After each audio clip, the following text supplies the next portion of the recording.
Emirates Flight 521 is in the final stage of landing at Dubai International Airport. The weather is clear, but the winds are strong. The runway is clearly visible, but something's not right. The Boeing 777 is descending too fast and from too high. The aircraft is overshooting the landing zone. The altitude is now very low. The plane is dangerously close to the ground, but the runway is running out. A safe landing is no longer possible, and a smooth climb out isn't easy either. The aircraft is now trapped in a dangerous situation. "Go around! Go around!" the captain shouts. The pilots initiate a go-around. The aircraft starts to climb, but suddenly begins dropping again, heading straight back down toward the runway. How did a routine landing turn into the most dangerous one in Emirates history? And what happened to the 300 passengers and crew on board at that moment? This is the story of Emirates Flight 521, Kerala, August 3, 2016. At 10:34 a.m. Indian Standard Time, Emirates Flight 521 took off from Trivandrum International Airport. It was a scheduled passenger flight from Trivandrum, Kerala, to Dubai. Trivandrum is a quiet city located at the southern tip of India. Every day, hundreds of people fly from here to the Gulf countries, carrying hopes and responsibilities. For this journey, a Boeing 777 was being used, a large, modern, and reliable aircraft 13 years old. Since its founding in 1985, Emirates had never lost an aircraft, nor had it ever experienced a fatal accident. The airline consistently ranked among the world's top 10 safest carriers. And this flight, too, began like a normal routine journey, with 282 passengers and 18 crew members, totaling 300 people on board. Most of the passengers were of Indian origin, headed to Dubai in search of jobs and better lives. Everything seemed normal. No one had the slightest idea that within a few hours, this journey would take a turn that would be remembered in aviation history forever. The aircraft steadily climbed over the Arabian Sea and began heading northwest toward the United Arab Emirates. But that day, the weather in Dubai was anything but normal. A powerful high-pressure system had engulfed the city in blistering heat, with temperatures reaching 49 degrees Celsius 120 degrees Fahrenheit. Meanwhile, two low-pressure systems forming near the coast made things worse. Hot air from the high-pressure zone was being pushed toward the sea, while as usual, a cool sea breeze was flowing toward Dubai from the opposite side. These opposing airflows collided directly over Dubai International Airport. This created sudden changes in wind direction and speed, a phenomenon known as wind shear. If an aircraft flies into wind shear, its speed can suddenly drop or it can lose control. Sometimes strong winds push the plane upward, and sometimes it abruptly drops, and pilots have only a few seconds to react. But at that moment, the crew of Flight 521 had no clue about this invisible danger. Everything still appeared normal. In command of the flight was an experienced captain whose name was not publicly disclosed. He was from the UAE and had around 7,400 hours of flying experience. Alongside him was First Officer Jeremy Webb from Australia, with about 8,000 hours of flying time. Like thousands of professional pilots around the world, their records were clean. And in a top airline like Emirates, such experience and a clean record are considered a mark of trust. But sometimes, fate and circumstances combine to challenge even the most experienced hands. And that day, something similar was about to unfold in the skies above Dubai. Emirates Flight 521 was now approaching Dubai Airport. Preparations for landing had begun. The flight was cleared to land on runway 12L, 12 left. But a strange situation had developed. There was a tailwind of around 13 knots on that runway, meaning strong wind blowing from behind. Interestingly, on the opposite end, runway 30R, 30 right, there was also a similar tailwind. Such weather is rare, where both runway directions have wind blowing from behind. This contradiction had created a dangerous trap right in the middle of the runway. Wind shear. Just before Flight 521, two other planes had also tried to land on this same runway. But when they encountered wind shear, they had to abort landing and perform a go-around. Surprisingly, neither of those flights reported the wind shear to Air Traffic Control, ATC. And ATC didn't ask either. Nor did it pass this critical information to Flight 521's pilots. The captain and first officer only knew that there might be light to moderate winds. But what was waiting for them on the runway was far worse. Despite the tailwind, Flight 521's final approach looked completely normal, no errors, no warnings. At 12:37 p.m. Dubai time, the aircraft reached just above the runway, at the correct speed and height. But then, things started to unfold rapidly. The captain slightly raised the aircraft's nose, a maneuver known as flaring. But this move came a few seconds too early. As a result, the aircraft started floating over the runway for too long. It began overshooting the designated landing zone. About 900 meters of this runway is marked as the touchdown zone. The plane must touch down in this area. If not, it's safer to abort and try landing again. Because beyond that point, there isn't enough runway left to safely stop the aircraft. And what made this situation worse was the scorching tarmac surface. The runway temperature had reached a staggering 68 degrees Celsius, 154 degrees Fahrenheit. This generated rising hot air currents called thermals, which resisted the aircraft's descent. Instead of slowing down, the aircraft's speed remained steady. Meanwhile, the tailwind that had been pushing from behind suddenly changed direction and became a headwind, wind blowing from the front. Because of the incoming wind, the wings began generating more lift, and the plane started floating even more. The aircraft was now just a few feet above the ground, still airborne without touching the runway. The captain keeps trying to touch down, but it feels like the plane is stuck in the air. "Thermals!" the captain shouts. He thinks hot air currents are keeping the plane aloft. But is it really just thermals? In fact, there's also wind shear, something neither pilot can see. Time is running out fast. The runway length is now becoming a problem. Moments later, a sudden gust of wind pushes the plane to the left. The captain immediately turns the controls to the right, but the correction is a bit too sharp. As a result, the plane's right landing gear barely touches the ground, but not completely. Now the captain is getting increasingly concerned. Will they be able to land within the designated touchdown zone? Emirates' strict guidelines say that if the aircraft doesn't land within the designated zone, the pilot must perform a go-around, meaning they must climb back into the sky and attempt another landing. Just as both main landing gears are about to touch the runway, the captain yells loudly, "Go around!" and immediately initiates the go-around procedure. In modern aircraft like the Boeing 777, there's a critical and essential system called TOGA, takeoff/go-around. This system is the fastest and safest way to get airborne again in an emergency. As soon as the pilot presses the TOGA button, the flight computer switches to go-around mode, and the auto-throttle system starts delivering full engine power.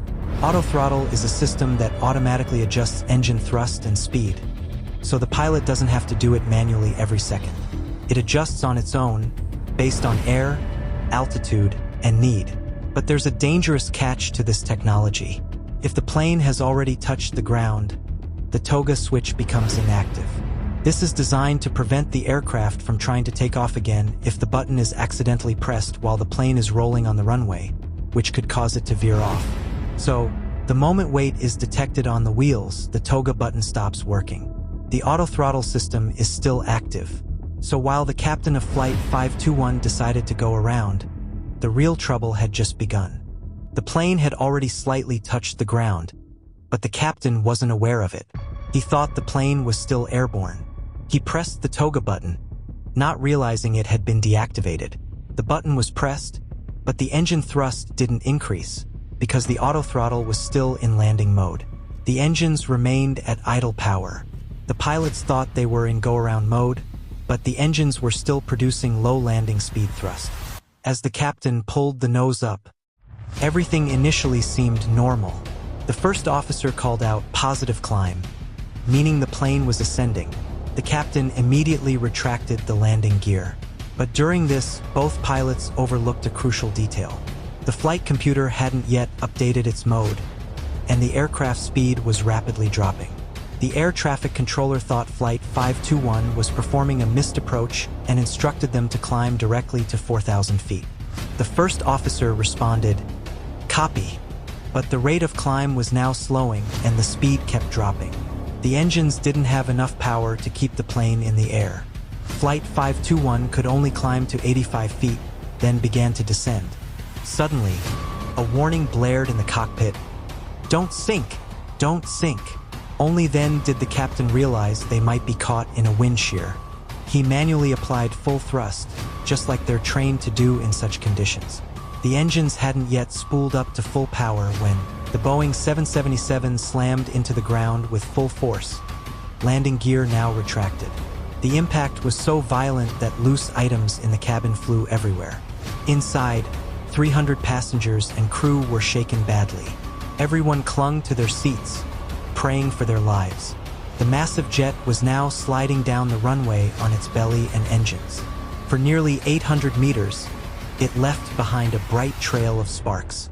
Then the aircraft made a violent turn, almost 180 degrees, and came to a stop near the taxiway at the edge of runway 12 left. Dust, smoke, and eerie silence surrounded the aircraft.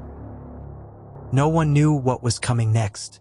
As the aircraft came to a stop, a fire quickly broke out near both engines and the right main landing gear. In the cockpit, the captain immediately radioed, "Mayday, mayday, mayday, beginning evacuation." The air traffic controller had seen the entire crash unfold and acted instantly. The crash alarm sounded. The airport fire brigade was alerted. Within seconds, a race had begun. A race to fight the fire and to save 300 lives. In the cockpit, the pilots were doing everything they could to survive. Even in that chaos, they had to locate the evacuation checklist. But in that turbulent moment, with everything scattered around, it took nearly a minute to find the small checklist. Meanwhile, fire had already engulfed parts of the aircraft. Smoke was rising, but the crew waited for official instructions. Flight attendants didn't begin evacuation on their own. Shockingly, when the evacuation was finally initiated, many passengers didn't panic. Instead, they unbuckled their seatbelts and began opening the overhead bins to grab their belongings. People started grabbing their bags, laptops, and suitcases as if they had all the time in the world. While every second was a race to save lives, some passengers were busy trying to save their belongings. Chaos broke out in the entire cabin, and within moments, it turned from a race for survival to a race for luggage. The aisle became jammed, blocking the way out, and on the other side, the fire was slowly creeping closer. As the flight attendants began opening the doors, they realized that most of the slides wouldn't work. This Boeing 777 had 10 emergency exits, 5 on the left and 5 on the right. Each exit had an emergency slide that passengers could use to evacuate quickly. But that day was anything but normal. Strong winds and the raging fire outside had compromised the aircraft's safety. As evacuation began, the wind tore off some of the slides and slammed them to the ground. Some got tangled midair and some didn't deploy at all. 7 of the 10 emergency exits were now unusable. Only the 3 rear doors remained, and through them, all 282 passengers had to be evacuated. As some passengers began exiting the plane, fire trucks arrived on the scene.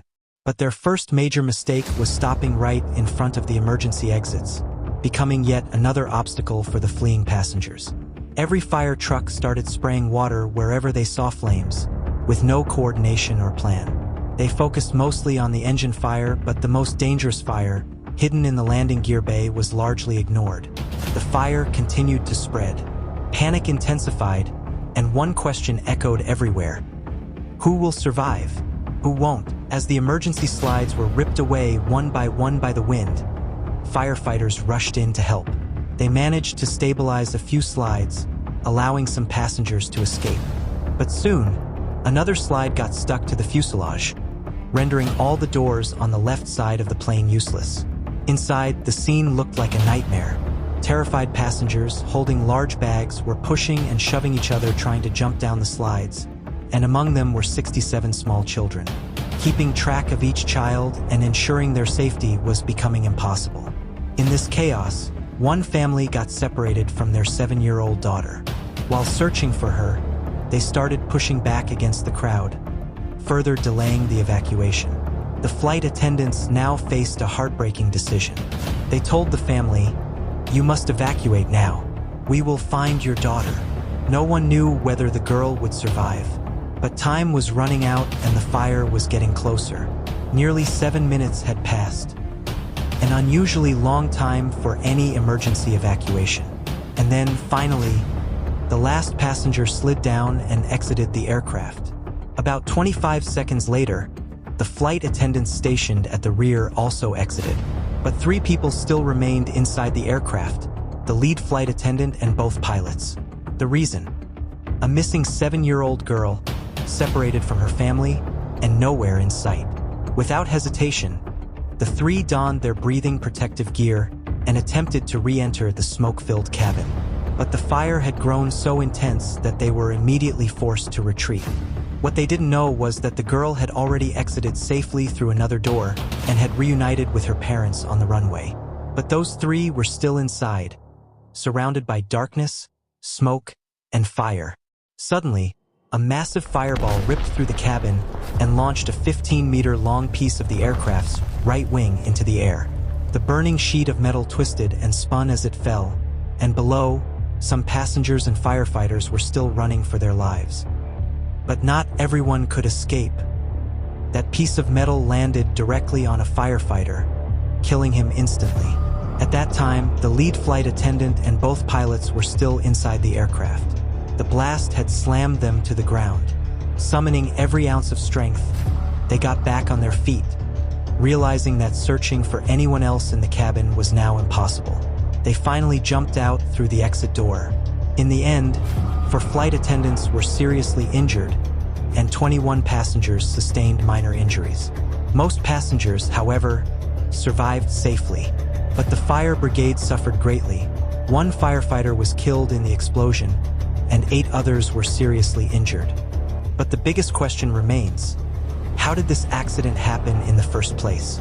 When the crew was questioned and the flight data examined in detail, the causes of this disaster began to emerge.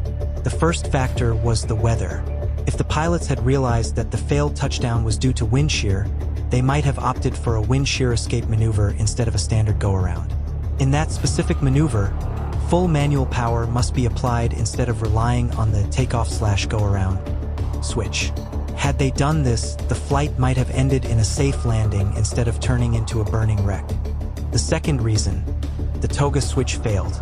As soon as the landing gear touches the ground, the toga button is automatically deactivated. This is by design to prevent engines from powering up accidentally on the runway. But the investigation revealed that the pilots were not fully aware of this technical rule. Even though it was mentioned in the Flight Operations Manual, this critical detail was entirely ignored in the Boeing 777 training program. The third and most dangerous mistake was not noticing that thrust hadn't increased.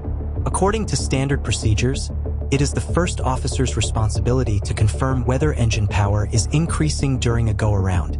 But modern pilots often rely so heavily on automation that they assume everything is fine without verifying. Many pilots go through their entire careers with that mindset. But Emirates Flight 521 wasn't that lucky.